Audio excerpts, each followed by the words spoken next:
किस्से कहानियाँ।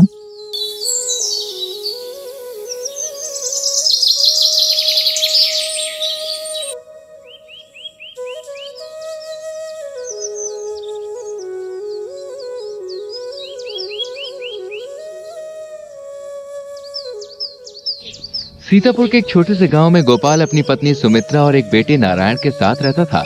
नारायण एकदम मूर्ख था। वो कोई काम धाम नहीं करता था, घर में रहकर ही रोटियां तोड़ता रहता था। उसके माता पिता उससे बहुत परेशान रहते थे। वो उसे कुछ कमाने धमाने को कहते, पर उस मूर्ख को कोई भी काम ही नहीं आता, ना ही उसे कोई कुछ काम देता। नारायण की उम्र 20 वर्ष हो गई है। ना तो ये कुछ करता है, ना ही घर से बाहर निकलता है। तुम एक काम करो, इसकी शादी करवा दो। क्या पता पत्नी के आने से इसका भाग्य खुल जाए। तुम सही कह रही हो सुमित्रा। मैं इसके लिए कोई अच्छी सी लड़की देख लेता हूँ, जो थोड़ी चालाक भी हो और पढ़ी लिखी भी हो। ये तो मूर्ख है मूर्ख, इससे तो कुछ होगा नहीं। मैं भी यही सोच रही थी। अगर इसकी पत्नी चालाक आ जाएगी तो इसकी जिंदगी सुधर जाएगी, वरना इसको तो कोई भी पागल बना देगा। तुम जल्द से जल्द कोई लड़की देकर इसकी शादी करवा दो।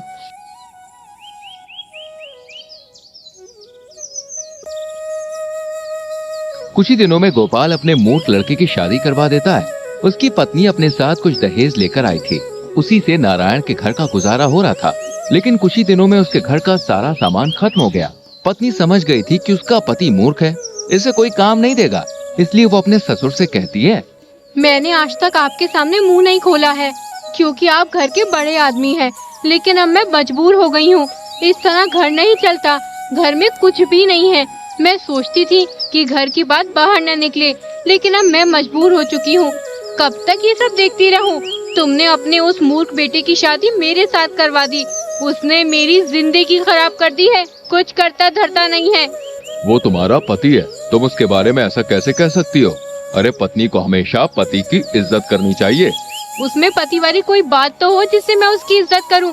जो आदमी अपने परिवार का पेट नहीं पाल सकता, उसकी इज्जत कौन करेगा? इज्जत उसकी होती है जो घर में 2 पैसे कमा कर देता है, घर में हाथ पर हाथ रखकर बैठने वाले की नहीं। बेटा तुम इतना गुस्सा क्यों होती हो? तुम नारायण को समझाओ कि वो कुछ काम करे। मैं उन्हें क्या समझाऊं? मैं तो समझा समझा के पागल हो चुकी हूँ। वो मेरी सुनते ही कहाँ है। बस सारा दिन बच्चों जैसी हरकतें करते रहते हैं। आप ही उन्हें कुछ समझाइए। अगले ही दिन गोपाल नारायण से कहता है, बेटा अगर तू कुछ काम नहीं करेगा तो तेरे घर का गुजारा कैसे होगा? अरे तेरी पत्नी सारा दिन तेरी वजह से परेशान रहती है। तू एक काम कर, कहीं से भी कुछ ज्ञान सीख कर आ। ये कुछ पैसे हैं, तुझे रास्ते में इनकी जरूरत पड़ेगी। पिताजी की बात मानकर वह ज्ञानी को ढूंढने निकल जाता है।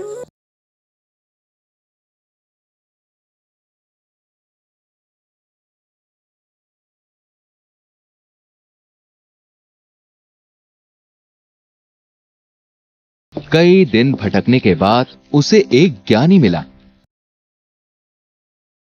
ज्ञानी को प्रणाम कर उसने कहा, मैंने सुना है तुम बहुत बड़े ज्ञानी हो, तुम लोगों को ज्ञान देते हो। मैं कई दिनों से किसी ज्ञानी को ढूंढ रहा था, फिर लोगों ने तुम्हारे बारे में बताया।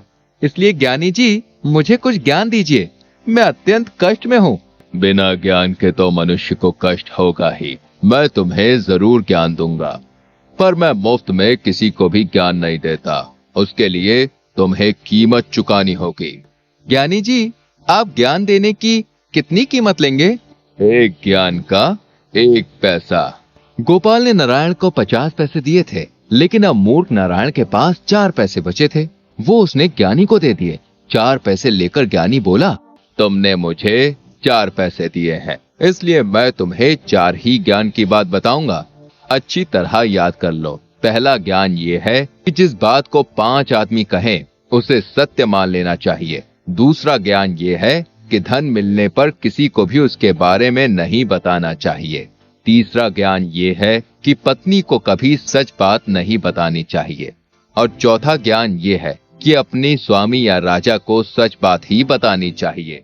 ज्ञान की चारों बातों को अच्छी तरह से याद कर अब मूर्ख नारायण अपने घर की ओर निकल गया। रास्ते में उसने देखा कि एक जगह भीड़ जुटी हुई है। उसे पता चला कि कोई भिखारी मर गया है, पर कोई उसे वहां से उठाने को तैयार नहीं था। तभी मूर्ख नारायण वहां पे पहुंचा। भाई तुम हट्टे कट्टे हो, इस लाश को उठाकर कहीं फेंकाओ, ईश्वर तुमसे खुश हो जाएगा। मैं इस लाश को क्यों फेंक के आऊं? ना तो ये मेरा कोई रिश्तेदार है और ना ही कोई जानने वाला, फिर मैं क्यों इस लाश को फेंक कर आऊं? लेकिन एकदम से मूर्ख नारायण को ज्ञानी द्वारा दिए गए पहले ज्ञान की याद आ गई कि 5 आदमी जो कहें उसे सच मान लेना चाहिए। यहाँ तो 5 से भी अधिक आदमी है। उसने लाश उठाई और गांव से बाहर एक वीरान जगह में उठाकर फेंकने लगा। तभी उसने देखा कि भिखारी के फटे पुराने कपड़ों से अनेक रुपए गिर रहे हैं। उसने सारे रुपयों को इकट्ठा किया और अपनी जेब में रख के चुपचाप अपने घर चला गया। आ गए ज्ञान सीखकर। क्या ज्ञान सीखकर आए हो? जरा मैं भी तो सुनूं। क्या पता थोड़ा बहुत ज्ञान मेरे भी काम आ जाए। ज्ञान तो मैं सीख आया हूँ, लेकिन किसी को बता नहीं सकता, क्योंकि ज्ञान सीखने के पैसे लगते हैं, ज्ञान मुफ्त में नहीं मिलता। तुम कैसी बेतुकी बातें करते हो? मेरी तो कुछ समझ ही नहीं आता। इतने दिन घर से बाहर रहे, फिर भी मूर्ख जैसी बातें कर रहे हो। नारायण अपनी पत्नी को कोई भी ज्ञान की बात नहीं बताता और न ही भिखारी की जेब से मिले रुपयों के बारे में बताता है। अब मूर्ख नारायण के पास अनेक रुपए थे। उसके दिन सुख पूर्वक बीतने लगे। उसका रहन सहन बदल गया। उन लोगों ने एक अच्छा मकान भी बनवा लिया। उनके ठाट बाट देखकर पड़ोसियों को जलन होने लगी। एक दिन नारायण की पड़ोसन अपने आदमी से कहती है, जिसे लोग पागल पागल कहा करते थे, आज देखो कितना मालदार हो रहा है, कितना सुंदर घर बनवाया है। और एक तुम हो, अपने आप को अक्लमंद समझते हो। सुबह से शाम तक तेरी मेरी मजदूरी करते फिरते हो। जब कहीं जाकर 1-2 रुपए कमा पाते हो, उस पागल से ही कुछ सीखो। मैं उस पागल से क्या सीखूं?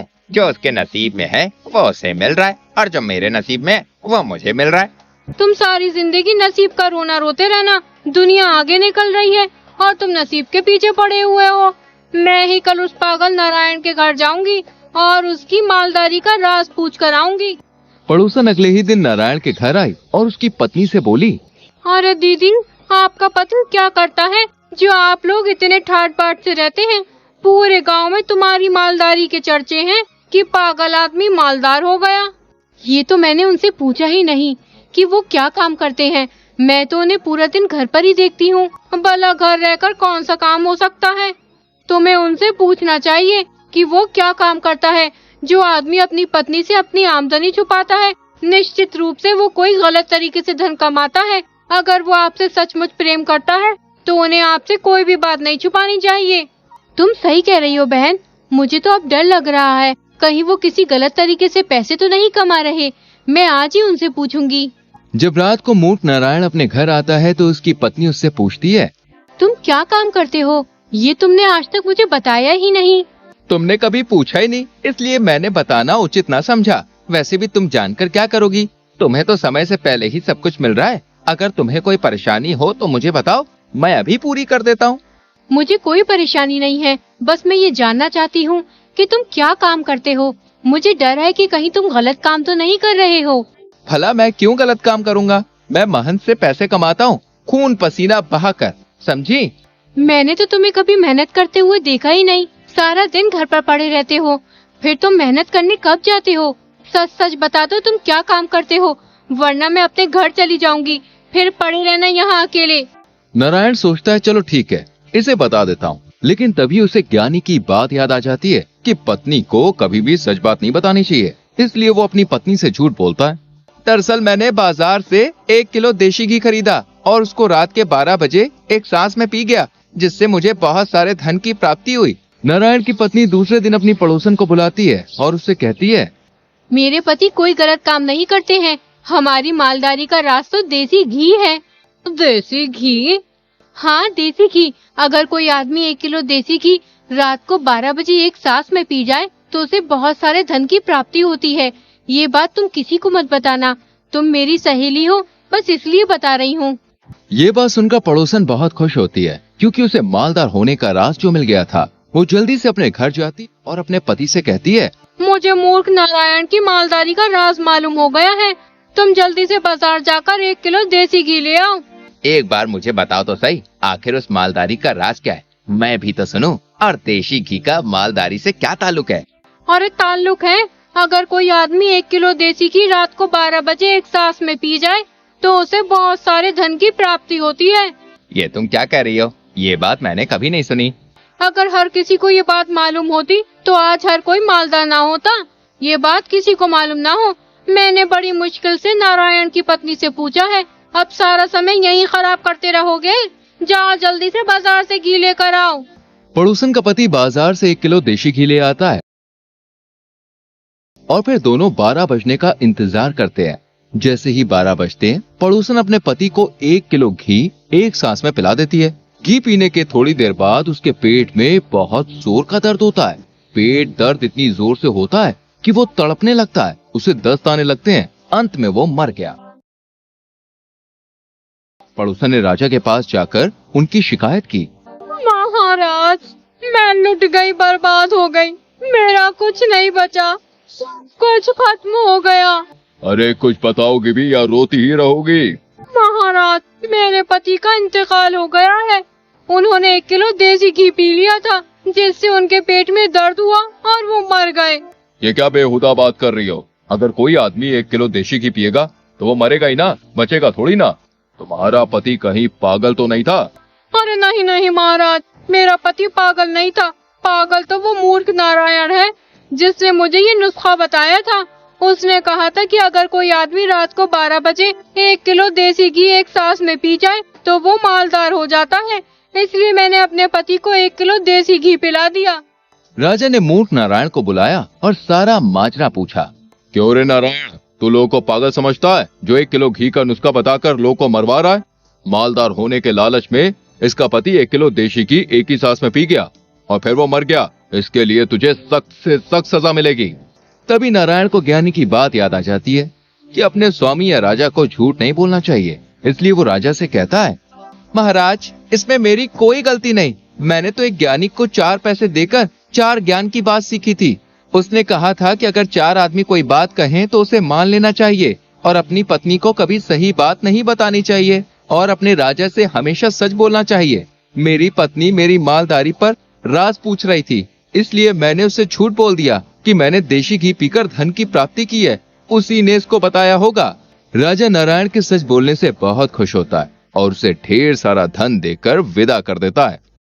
दोस्तों, अगर आपको वीडियो पसंद आया हो तो लाइक और शेयर जरूर करें।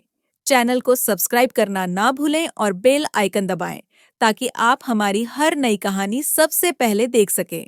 मिलते हैं अगली मजेदार कहानी में।